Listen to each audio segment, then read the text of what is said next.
नमस्कार दोस्तों, हमारे YouTube मंच पर आपका बहुत बहुत स्वागत है। दोस्तों, राजनीति में इतने निचले स्तर की बात की जाएगी इसका अंदाजा नहीं था। देश के प्रधानमंत्री एक गाए गए सिंगर यानी कि टुनटुन यादव के गाने का जिक्र करके वोट मांग रहे हैं बिहार में।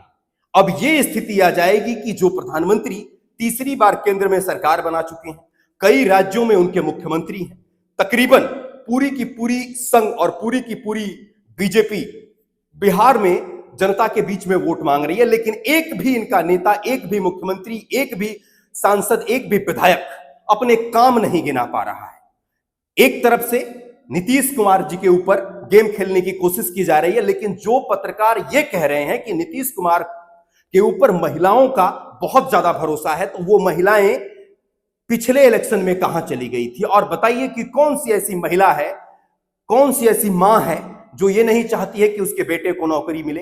कौन सी ऐसी बहन है जो ये नहीं चाहती कि उसके भाई को नौकरी मिले? कौन सी ऐसी बीवी है जो ये नहीं चाहती कि उसके पति को नौकरी मिले? देखिए, ये कुछ चैनलों द्वारा ये भ्रम बनाया जा रहा है कि नीतीश कुमार जी की रेटिंग महिलाओं में बहुत अच्छी है।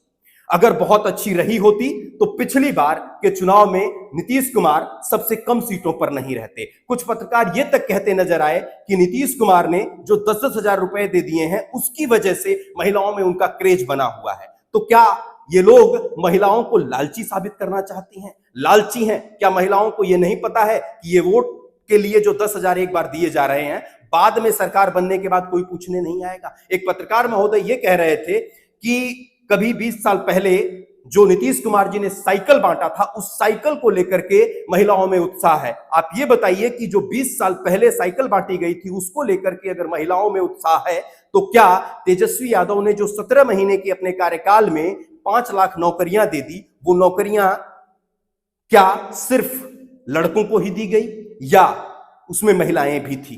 क्या जाति और धर्म देख करके गई? वो नौकरियां सिर्फ यादवों को मिली या सिर्फ मुसलमानों को मिली या सिर्फ पिछड़ी जाति के लोगों को मिली या सिर्फ भूमिहारों को मिली या सिर्फ जो है कि ठाकुरों को मिली? ऐसा तो था नहीं। तो क्या इसका इंपैक्ट बिहार में नहीं पड़ेगा? और इसका इंपैक्ट पड़ रहा है। इन सब चीजों को बहुत स्तर से लोग नकारने की कोशिश कर रहे हैं। इसी वजह से बहुत सारे पत्रकार जो अपने आप को स्वतंत्र बताते हैं, वो लोग भी इस तरह की बात करते हैं। और प्रधानमंत्री जी अपनी नाकामियों को छुपाने के लिए इस स्तर पर आ जाएंगे कि एक सिंगर, एक भोजपुरी गायक टुनटुन यादव के गाने की कुछ लाइनों का जिक्र करेंगे अपनी रैली में और उसके जरिए जनता को डरा करके वोट लेने की कोशिश करेंगे। प्रधानमंत्री जी, आपका बहुत लंबा तजुर्बा है राजनीति में, आपने चुनाव जीतने के रिकॉर्ड तोड़ दिए हैं, लेकिन क्या आप बिहार में इतना मजबूर हो चुके हैं कि आपको एक सिंगर के गाई गई कुछ लाइनों का सहारा लेना पड़ रहा है वोट लेने के लिए? अगर ऐसा है तो नो डाउट कि अहिरों में, अहिरों के शब्दों में बहुत जबरदस्त पावर है जो उस गाने में जिक्र किया जा रहा है। प्रधानमंत्री जी, अभी भी वक्त है, सब कुछ सही हो सकता है अगर सही तरीके से सही बात जनता के बीच में रखी जाए। जनता जुमलों से परेशान हो चुकी है और जनता को अभी रोजगार चाहिए, अच्छी व्यवस्था चाहिए, अच्छी सुविधा चाहिए। और इस वक्त जेनजी जनरेशन का युवा सिर्फ इन व्यवस्थाओं और सुविधाओं पर वोट करेगा, ना कि जिस तरह से आप डराने की कोशिश कर रहे हैं उसको डर करके वोट कोई करे, ये बड़ा मुश्किल होगा।